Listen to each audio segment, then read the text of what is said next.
3 ways that you can attract your twin flame into your reality. Whether or not you are in separation from your twin flame and you're wondering how to attract them back into your reality, or maybe you have not met your twin flame yet, but you have an interest and a desire in your heart to meet your one true love. Maybe you are in some sort of communication with your twin flame, but it's not really a strong connection. So in this video, I'm going to share with you 3 things that you can do to either attract them back into your reality or to strengthen that connection. The first thing I want to say is that everybody has a twin flame. So if you're watching this video and you know about twin flames, you obviously have a desire in your heart somewhere for your twin flame, and you are meant to be with them in this lifetime. So some things you might see on the internet saying that some twin flames are not supposed to be together in this lifetime. That's actually not correct. So you were created one with your twin flame, and you are eternal divine partners, and you are created to be together. You are not created to be separate. Separation is actually an illusion, but separation is also not your natural state. So you are supposed to be with your twin flame in this reality. And it is like a relationship that is a spiritual relationship. It is the highest form of love. So there is a pathway that you need to take to remove certain blocks that you might have to that love for you to be able to, be at the vibration to have that one true love, that type of love in your life. So the first way to attract your twin flame into your reality is to live your best life. So when you are closest to your divine self, that is when you're going to attract your twin flame into your reality.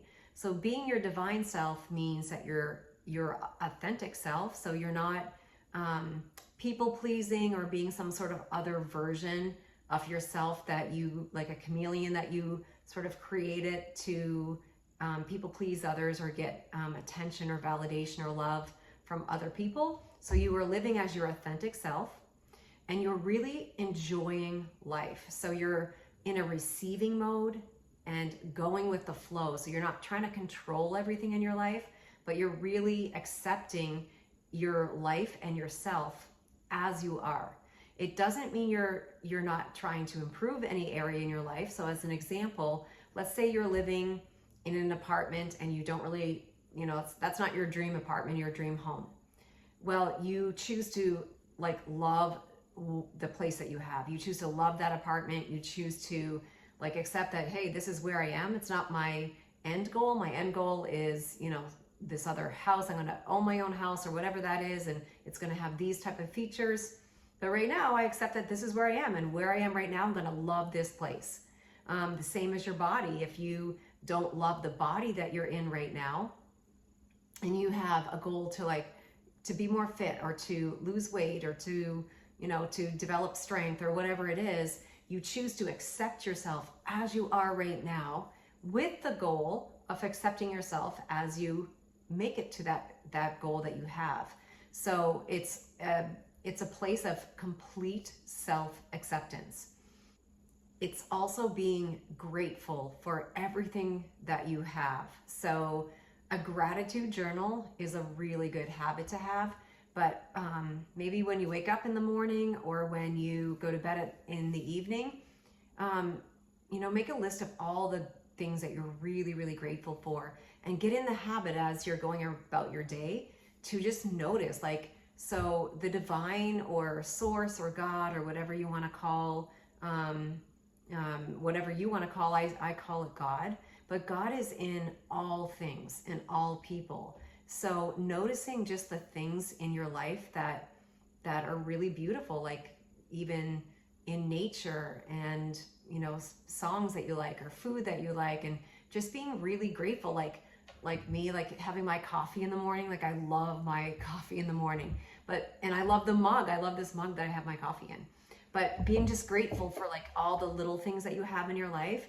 When you do this and your thoughts are positive and you're focusing on the positive, you'll start to attract more positive in your life, and you're living in a place of gratitude and self-acceptance and receiving and being in the flow, and that is really attractive to your twin flame. The second way to attract your twin flame into your life is unconditional love. And it's unconditional love for yourself and also unconditional love for your twin flame. So when you are trying to get love from your twin flame, so you are looking to them to give you the validation and the approval and attention and the romance and all these things that you might want. When you look to them to give that to you because you feel like I'm not enough, like I don't have all that, I don't give myself enough attention or enough love or enough romance, so I need them to give that to me. That's a needy energy, and it repels your twin flame. And it also, you're coming from a place of lack, like you're lacking something, you don't have enough of something, so you need somebody else to give that to you. That repels your twin flame. It's also a codependent relationship, which definitely repels your twin flame.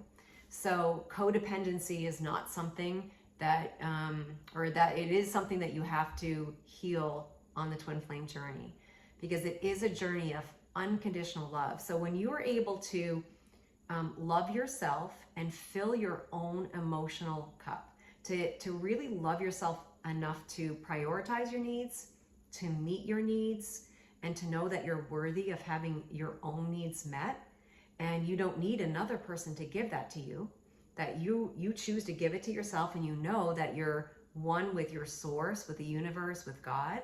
So you have an unlimited supply of everything that you need. And so when you realize that and you choose to give that to yourself, that takes off the expectation and the pressure that you place on this other person, and you no longer need them to give that to you. So when you do that, you can then love them unconditionally too, because you can love yourself, and from this overflowing cup, you can give that to your twin flame. But when you expect them to do things for you, that is a repelling energy. And it does not mean that your twin flame will not love you, because they will love you, but they're going to love you from an overflowing cup, but not out of a need or an expectation, because that's a really heavy energy. So in a true loving relationship, it's unconditional love where there's no control, no manipulation, no expectations, where you're just loving this person and not from a place of, well, I will love you as long as you do X, Y, Z for me. Because that's control, and that's putting an expectation, and that is not God's love. That's not unconditional love. So this is one of those things that you need to really master on this journey to be with your twin flame. And when you hear like the runner and chaser dynamic, that actually doesn't exist, because you're one shared consciousness with your twin flame. So if you are chasing your twin flame, that means you are trying to get love outside of yourself. So if your twin flame is running, it also means that you are running from yourself. And you're running from yourself usually because you are like not maybe looking at your feelings, not like healing your inner child trauma, and not looking that like you actually have the ability to give yourself everything that you need. So if you are chasing after your twin flame to have love and attention and validation, and thinking that your worthiness is going to be based on them showing you that you're worthy, then that's a chasing energy. And since you're one consciousness, when you are running away from yourself and chasing things outside of yourself, they will also be doing the same thing. What I did is I started applying the mirror exercise, which is found in a book from my spiritual teachers, Jeff and Shalia, and I can put that in the comments or the description section. But what the mirror exercise is teaches you how to basically self-love. It's like it just teaches you how to love yourself. And so anything that you're experiencing in your environment that triggers you or upsets you, that did not cause an upset within yourself. That was something that was already there, like like an unhealed part of you. And then when that event happened, it triggered this upset. So the mirror exercise helps you identify what that is, and just to give yourself that love that unhealed part of you didn't receive. So most times these things begin in childhood. So just, it's basically inner child healing and loving yourself in all of these places that don't feel good. And it actually heals your consciousness.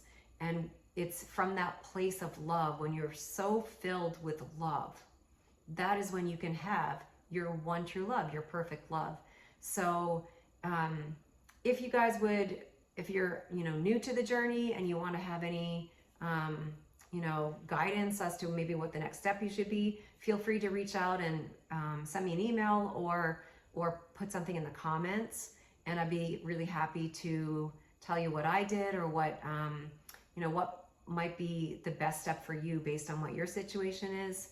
And healing is like, it's work to do the healing work, but it's so worth it. The amount of peace that I have in my life after doing the healing work it's indescribable. So my entire life has changed as a result of taking this journey. And it is worth every bit. Like, you are worth it. You are worthy of your own self-love. You're worthy of your divine complement, your one true love, your ultimate lover. You are worthy of that. Like, you don't ever have to settle in life. And wherever you are in life right now, it doesn't matter what age you are. It doesn't matter what your life situation is. I was married in a really toxic and unhealthy marriage, with children, and my life was going in like one direction. And I, at one point I was like, I'm way too old to change my whole life. But you're never too old. You're never too old to change. You're never too old to go on a different path. You're never too old to choose love. You're never too old to do the career that you wanted, or, just to be your authentic self and to just really follow your heart and live your true passion. So the third way to attract your twin flame into your reality is to choose it and to really commit to it. So an affirmation that you can do is, I choose my twin flame, and I choose my harmonious twin flame union. And when you make those choices from right from your heart, and you choose to commit to it, and you choose to commit to the journey, then you are on your way to attracting your twin flame into your life. So your twin flame is not just a romantic relationship.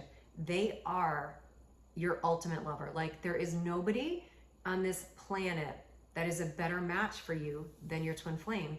They literally have been created for you.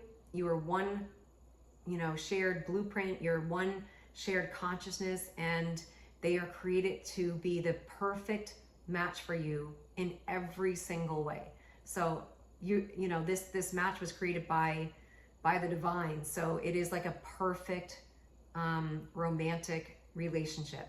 But in addition, it's also a spiritual relationship, and it's a spiritual and ascension path. So you have to be really committed to doing the spiritual work in order to attract your twin flame into your life, and in order to maintain them in your life. And part of the spiritual work is a commitment to healing all of your traumas and your inner child wounds, and also choosing only love in your life and not fear and ego. Ego meaning fear. So, there's only love or fear. And for example, if you are someone like I've been healing through as a people pleaser, and it's really coming from a place of fear, or feeling like you can't be your authentic self, or your love comes from outside of you, well, that's living in fear. So in order to choose love, you choose to go within and love yourself and do the most loving thing for yourself. And whenever you commit to something, or you choose something in your life, you're actually a powerful being. We are all infinitely powerful. And when your choices create your reality, so if you have a desire in your heart, that desire has been placed there by the divine, and you choose whatever that desire is, and you choose to go forward in the direction of whatever that desire is, any blocks that you have to experience that in your reality are going to come up, and that's what you have to not give up when you see those, but you need to work through whatever those blocks are. And what the blocks are going to be different for everybody, but the blocks that you experience are going to be the same that your twin flame has, because at the same time as you're healing, you are healing as one, because you're one shared consciousness.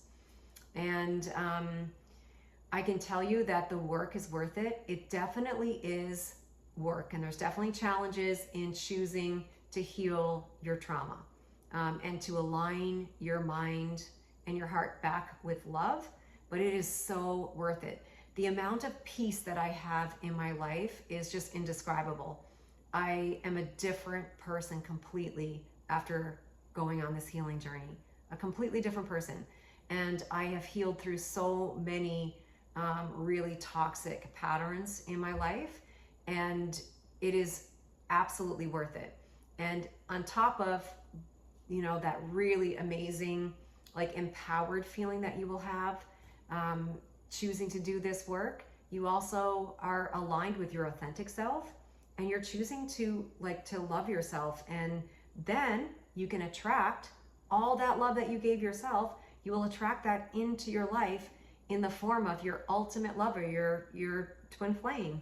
So if you are interested in the twin flame journey, or you've met your twin flame, but you're not quite sure, like, where do I go next from here? Feel free to reach out and send me a comment or send me an email, and I'd be, happy to hear like what your story is or where you're at, and maybe give you some guidance as to what the next steps would be. So I hope you found this video helpful.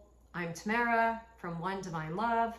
Please hit like and subscribe, and see you next time.